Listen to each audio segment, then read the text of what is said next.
በጣም በተደጋጋሚ ራሳችሁን ለሚያማችሁ ሰዎች የራስ ምታት በሽታ ምን ስላሰባችሁ እንደሚመጣ አሁን ነግራችኋለሁ። ይሄ ቪዲዮ እንዳያልፋችሁ። ራሳችሁን የሚያማችሁ በተለያዩ አይነት ኬዞች ሊሆኑ ይችላሉ፣ ግን ቤዚክሊ ኤቭሪ በሽታ የሚባል ነገር በሙሉ የሚመጣው በሐሳቦቻችሁ ነው። ምን ስላሰብሽ ወይም ደግሞ ምን ስላሰብክ አሁን ራስን እንዳመመክ እነግርሃለሁ።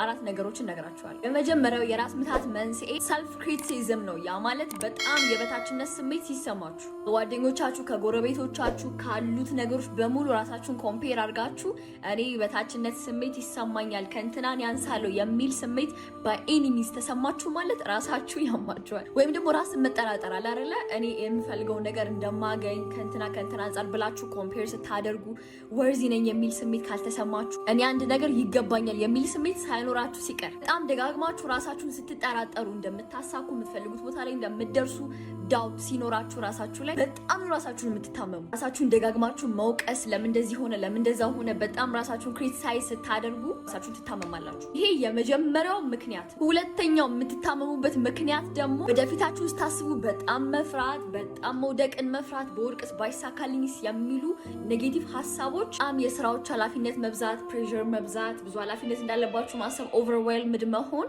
በጣም ለበሽታ ያጋልጣል። ወደፊታችሁን ስታስቡ ራሳችሁን ስታስቡ በጣም የምትፈሩ ከሆነ ፊር ካለባችሁ ራሳችሁን ትታመማላችሁ። ሶስተኛው ፐርፌክሽኒዝም ነው። በጣም ራስ ምታት የሆነ እኔ ብዙ ሰው ላይ ማየው፣ ለዛ ነው ህዝቤ ሁሉ ራስ ምታት በሽተኛ የሆነው። እሺ ፐርፌክሽኒዝም ማለት ምንም አይነት ስራ ስትሰሩ የትኛውም አይነት ቦታ ላይ ፐርፌክት ለመሆን ስትጥሩ በቃ አይደለ እኔ ፐርፌክት ነኝ በጣም አለባበሳችሁም፣ ኑሯችሁም ኤቭሪቲንግ በቃ ትክክል ለማድረግ የምጥሩ ከሆነ በጣም ፐርፌክት ለመሆን የምጥሩ ከሆነ it causes headache guys፣ ያማችኋል፣ ራስ ምታት ይፈጥራል። ይሄ ሐሳብ ብቻ ነገሮች ሁሉ እንዲበላሹባችሁ አለመፈለግ፣ መሳሳትን በጣም መፍራት፣ ፐርፌክት መሆንን መጠበቅ በጣም ትልቁ ራስ ምታት እንዲይዛችሁ ከሚያደርግ ሐሳብና ስሜት መሃል እንደው በትልቁ ይህን ነገር ላወራችሁ እችላለሁ። ሌላኛው ደግሞ ራስን ለምን እንደሚያምት ታውቃለህ ወይም ለምን እንደሚያመሽ ታውቂያለሽ? ቋጣሪ ናችሁ፣ ትቋጥራላችሁ፣ በጣም ሐሳብ ትይዛላችሁ፣ ስሜታችሁን ኤክስፕሬስ አታረጉም። ለምሳሌ ሰው ላይ ተናዳችሁ ምናምን ነገር ስሜታችሁን ኤክስፕሬስ ከማድረግ ይልቅ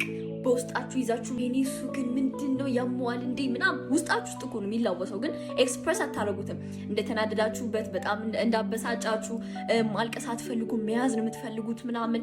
ስሜት ኤክስፕሬስ ካልተደረገ ቀጥታ ወደ ራስ ነው የሚወጣው። ማልቀስን አትጥሉት። ስሜትን ኤክስፕሬስ ማድረግ፣ መናደድ፣ ማውራት፣ መቆጣት ይሄ በጣም ተፈጥሯዊ የሆነ ነገር ነው። ሁሉም ነገር በውስጣችሁ ለመያዝ ለማመቅ በሞከራችሁ ቁጥር በጣም ራስ ምታት በሽተኛ ነው የምትሆኑት። ሰው በተቃራኒ አድሩት። አሁን ያልኳችሁን 3ኛና 4ኛ ምክንያቶች ያላሰበ ሰው አለ፣ ያልተሰማው ሰው አለ። አስዋይ ራስሽን የሚያምሽ ራስሽን የሚያምክ እስቲ ካልኩት ውስጥ የትኛውን ሐሳብና ስሜት ሲሰማችሁ ስታስቡ እንደነበረ ኮሜንት ላይ አስቀምጡልኝ።